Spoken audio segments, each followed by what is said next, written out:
Hi hello नमस्कार আমি সোনা আমার চ্যানেলে তোমাদেরকে অনেক অনেক স্বাগত। তো দেখো আজকে আমি যে প্রদীপটা বানিয়েছি সেই প্রদীপটা শঙ্খের ডিজাইনের উপর।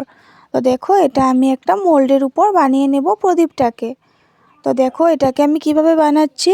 তো দেখো এই শঙ্খের ডিজাইনের যে মোল্ডটা এটা আমার বাবা নিজের হাতে বানিয়েছে। তো চলো দেখতে থাকো আমি কিভাবে বানাচ্ছি প্রদীপটাকে। তো দেখো প্রথমে আমি একটা মাটির দলা নিয়ে নিলাম। তো নিয়ে এটাকে আমি অল্প লম্বা আকৃতির করে নিচ্ছি, যাতে মোল্ডের উপরে দিয়ে চেপে চেপে আমি সুন্দর করে দিতে পারি প্রদীপটাকে। তো দেখো আমি কিভাবে বানাচ্ছি।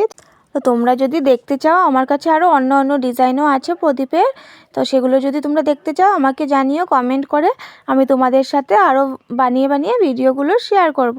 তো দেখো তোমাদের সাথে কথা বলতে বলতে আমার প্রায় হয়েই যাচ্ছে প্রদীপটা বানানো। তো আমার ভয়েসটাকে অল্প তোমরা ইগনোর করো, কারণ আমার অনেক ঠান্ডা লেগেছে।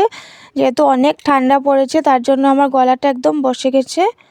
তো দেখো তোমরা আমি কিভাবে বানাচ্ছি প্রদীপটাকে।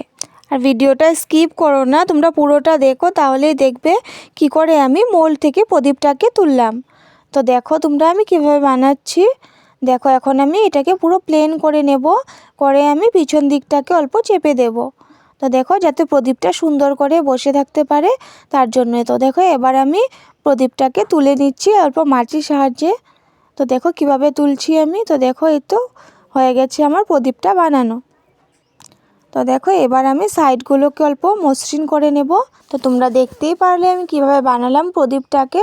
আর তোমরা যদি দেখতে চাও আরও অন্য প্রদীপের ভিডিও, তাহলে আমাকে কমেন্ট করে জানিও। তো দেখো সাইডগুলোকে এখন আমি কেটে নিচ্ছি। তো দেখো কিভাবে করছি আমি। আর তোমাদের যদি আমার ভিডিওটা ভালো লেগে থাকে তাহলে অবশ্যই আমার চ্যানেলটাকে সাবস্ক্রাইব করে আমার পাশে থাকতে হবে। তো চলো দেখা হচ্ছে পরের একটি ভিডিওতে। টাটা।